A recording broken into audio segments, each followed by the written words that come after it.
Hello friend, मैं Rakesh Roshan learn tech to tech channel से। यार ये मेरा जावा स्क्रिप्ट का नेक्स्ट वीडियो है जिसमें आज हम लोग देखेंगे तीन इंपॉर्टेंट फंक्शन और वो है अलर्ट, प्रॉम्प्ट और कंफर्म।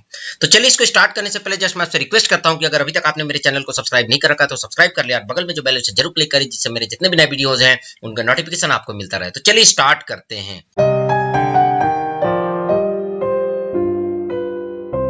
तो दोस्तों इन तीनों फंक्शन को लेके कुछ प्रोग्राम करने से पहले हम समझ लेते हैं कि ये तीनों फंक्शन किस किस काम आते हैं। तो सबसे पहले अगर अलर्ट की बात करें तो ये क्या डिस्प्ले करता है, केवल एक मैसेज को शो करता है। सपोज दैट कि आपको किसी को अलर्ट करना है और उसमें केवल एक मैसेज को डिस्प्ले करना है, ठीक है, तो उस केस में आप अलर्ट यूज करेंगे। प्रॉम्प्ट हम यूज करते हैं अगर हम यूजर से इनपुट लेना चाहते हैं। वो इनपुट किसी भी तरीके का हो सकता है, चाहे वो इंटेजर हो सकता है, स्ट्रिंग हो सकता है, किसी का रोल नंबर हो सकता है, नाम हो सकता है, मार्क्स हो सकता है। तो इस तरह से अगर आप इनपुट लेना चाहते हैं तो आपको यूज करना पड़ेगा प्रॉम्प्ट। पर प्रॉम्प्ट में एक फैसिलिटी और है कि इनपुट लेने के साथ साथ आप कुछ मैसेज भी डिस्प्ले कर सकते हैं, जैसे enter your marks, enter your name, enter your first name. तो ये भी आप प्रॉम्प्ट में लिख सकते हैं। उसके बाद है कंफर्म। जैसे कि नाम से ही पता चलता है, अगर किसी चीज का कंफर्मेशन आप किसी से लेना चाहते हैं तो उस केस के लिए आपको कंफर्म यूज करना पड़ेगा। अगर वो ओके क्लिक करता है तो इसका मतलब आप जो कंफर्मेशन लेना चाहते हैं उससे एग्री करता है, और अगर वो कैंसिल करता है तो इसका मतलब वो एग्री नहीं करता है। तो कंफर्म मेथड में क्या है, अगर वो ओके क्लिक करेगा तो वो ट्रू रिटर्न होगा और अगर कैंसिल क्लिक करेगा तो फॉल्स रिटर्न होगा। चलिए दोस्तों, सबसे पहले हम अलर्ट देखते हैं कि अलर्ट को हम कैसे यूज करेंगे। अलर्ट में जनरली क्या होता है, आप कुछ ऐसे मैसेज देते हैं जैसे वार्निंग टाइप का, ठीक है। मतलब कि जैसे मैं यहां पर लिख रहा हूं कि please do not click here, ठीक है। मान लीजिए कि मेरे वेबसाइट में जो है कहीं इधर उधर जो है किसी ने क्लिक कर दिया और मैं चाहता हूं कि वहां पर क्लिक नहीं करना चाहिए, ठीक है, फिर भी यूजर ने क्लिक कर दिया तो मैं उसे मैसेज देना चाहता हूं कि please do not click here, ठीक है। तो यहाँ पर आप लेफ्ट साइड में देख सकते हैं कि एक जो है अलर्ट विंडो आ चुका है और उसमें लिखा हुआ है please do not click here, ठीक है। तो इस तरह से आप अलर्ट मैसेज दे सकते हैं। अलर्ट में कुछ नहीं है, केवल आप जो भी मैसेज लिखेंगे वो डिस्प्ले हो जाएगा। इवन सपोज दैट आपका कोई वेरिएबल है, ठीक है, तो उसका वैल्यू भी अगर आपको डिस्प्ले करना है, जैसे मैं यहाँ पर n ले लेता हूँ और ऊपर मैं एक वेरिएबल डिक्लेयर कर देता हूँ वेर n इक्वल टू 100, ठीक है। तो यहाँ पर क्या होगा कि n का वैल्यू वहां पर शो हो जाएगा। तो चलिए मैं इसे जो है हटा देता हूँ और फिर रिफ्रेश करता हूँ तो आप देख सकते हैं यहाँ पर 100 डिस्प्ले हो रहा है। तो अलर्ट में मैसेज भी डाल सकते हैं और कुछ मैसेज ऑलरेडी आपके पास जो है किसी वेरिएबल में स्टोर है तो वो भी आप यहाँ पर डिस्प्ले कर सकते हैं। तो चलिए अब हम देखते हैं प्रॉम्प्ट। तो प्रॉम्प्ट में मैं थोड़ा सा एक इंटरेस्टिंग सा प्रोग्राम बनाता हूँ। जैसे मैं लिखता हूँ वेर, फिर लिखता हूँ मार्क्स इक्वल टू, मैं लिखता हूँ प्रॉम्प्ट, ठीक है, प्रॉम्प्ट, और मैं यहाँ पर लिखता हूँ एंटर द मार्क्स, ठीक है। मैं स्टूडेंट से उसका मार्क्स बोलता हूं कि आप अपना मार्क्स डालो, ठीक है।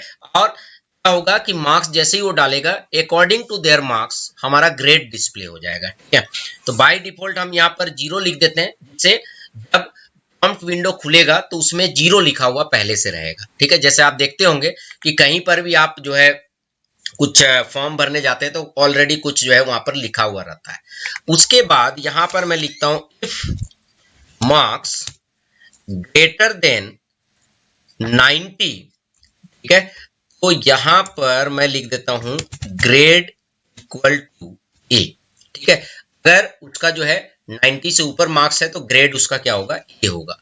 तो चलिए मैं एक वेरिएबल ग्रेड भी ले लेता हूं, वेर ग्रेड, ठीक है। उसके बाद यहां पर मैं लिखता हूं एल्सिफ, फिर मैं लिखता हूं मार्क्स ग्रेटर देन 80, तो यहां पर आ जाएगा ग्रेड इक्वल टू बी, ठीक है। और उसी तरह मैं 3 ही लेता हूं, एल्स पार्ट में डायरेक्ट अब हम लिख देते हैं ग्रेड इक्वल टू सी, ठीक है। यहां पर क्या होगा कि अगर किसी का भी मार्क्स 80 या 80 से नीचे होगा तो उसका ग्रेड सी हो जाएगा, 80 से ऊपर होगा तो बी होगा और 90 से ऊपर होगा तो ए होगा। तो ये हमने लिख लिया, ठीक है। तो ये इस तरीके से आपने देखा कि हमने कैसे प्रॉम्प्ट का यूज किया है। तो चलिए देखते हैं। तो जैसे ही मैंने रिफ्रेश किया तो आप देख सकते हैं यहाँ पर क्या रहा है, एंटर द मार्क्स, तो चलिए मैं यहाँ पर क्या करता हूँ, मार्क्स इनपुट करता हूँ, पर यहाँ पर एक प्रॉब्लम होगा, हमने ग्रेड तो ले लिया पर उसको डिस्प्ले नहीं किया। ठीक है, तो चलिए फिर भी हम 80 लिख के यहाँ पर बंद कर देते हैं। अब यहाँ पर हम क्या करते हैं, लिखते हैं डॉक्यूमेंट डॉट राइट, और यहाँ पर मैं H1 ओपन कर देता हूँ और मैं लिखता हूँ ग्रेड इक्वल टू, और प्लस करके मैं यहाँ पर क्या कर देता हूँ, ग्रेड डिस्प्ले कर देता हूँ। ठीक है, तो चलिए यहाँ पर लेफ्ट साइड में आप देख सकते हैं ऑलरेडी मेरा विंडो ओपन है। तो यहाँ पर आप देख सकते हैं ये पूछ रहा है एंटर द मार्क्स। तो सपोज दैट यहाँ पर अगर आप 80 डालेंगे, तो जैसे ही आप 80 लिखेंगे और ओके करेंगे तो आप देख रहे हैं यहाँ पर लिखा रहा है ग्रेड इक्वल टू सी। उसके बाद मैं फिर से रिफ्रेश करता हूं, अब मैं डालता हूं 90, आप देख सकते हैं ग्रेड इक्वल टू बी लिखा आ रहा है। फिर मैं इसे रिफ्रेश करता हूं, अब मैं डालता हूं 98, आप देख सकते हैं ग्रेड इक्वल टू ए आ रहा है। अब मैं डालता हूं 85, आप देखेंगे ग्रेड इक्वल टू बी आ रहा है। ठीक है, इस तरह से क्या है कि आप जो है प्रॉम्प्ट का यूज कर सकते हैं। तो आप देख रहे हैं कितना इंटरेक्टिव है।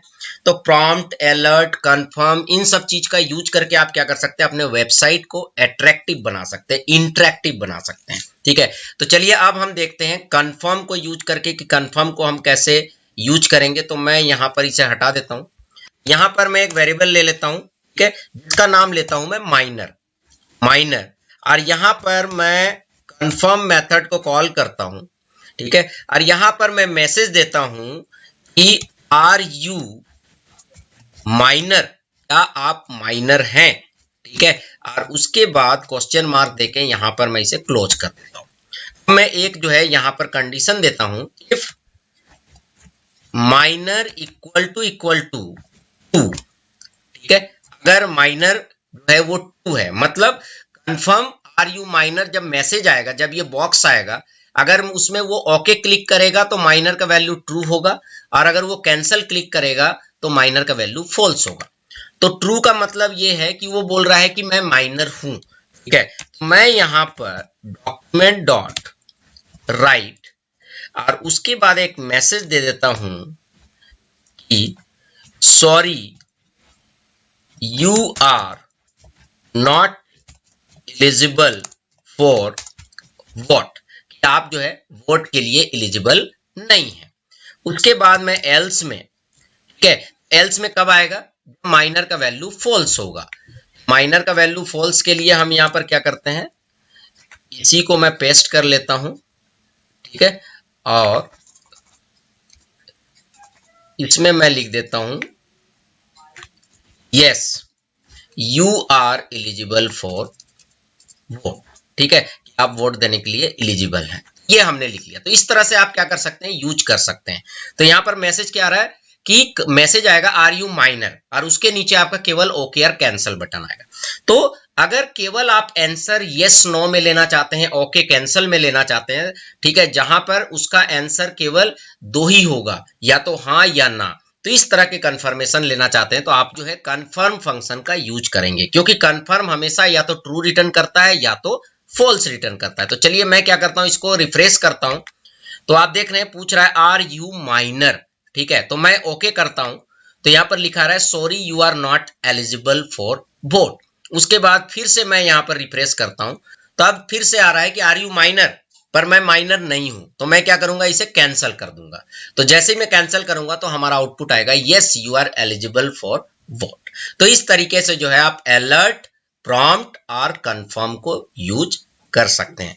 तो आई होप कि अब आपको समझ में आ गया होगा कि अलर्ट कहाँ यूज करना है, प्रॉम्प्ट कहाँ यूज करना है और कंफर्म कहाँ यूज करना है। अगर आप इंटरेक्टिव वेबसाइट बना रहे हैं तो वहां पर कई जगह आपको इन फंक्शंस को यूज करना पड़ेगा। तो चलिए फ्रेंड, आई होप कि आपको वीडियो अच्छा लगा होगा। अच्छा लगा तो लाइक करें, शेयर करें, कमेंट करें, और अगर अभी तक आपने मेरे चैनल को सब्सक्राइब नहीं कर रखा तो सब्सक्राइब कर लिया और बगल में जो बेल है उसे जरूर क्लिक करें, जिससे मेरे जितने भी नए वीडियोस हैं उनका नोटिफिकेशन आपको मिलता रहे। Thank you and good bye.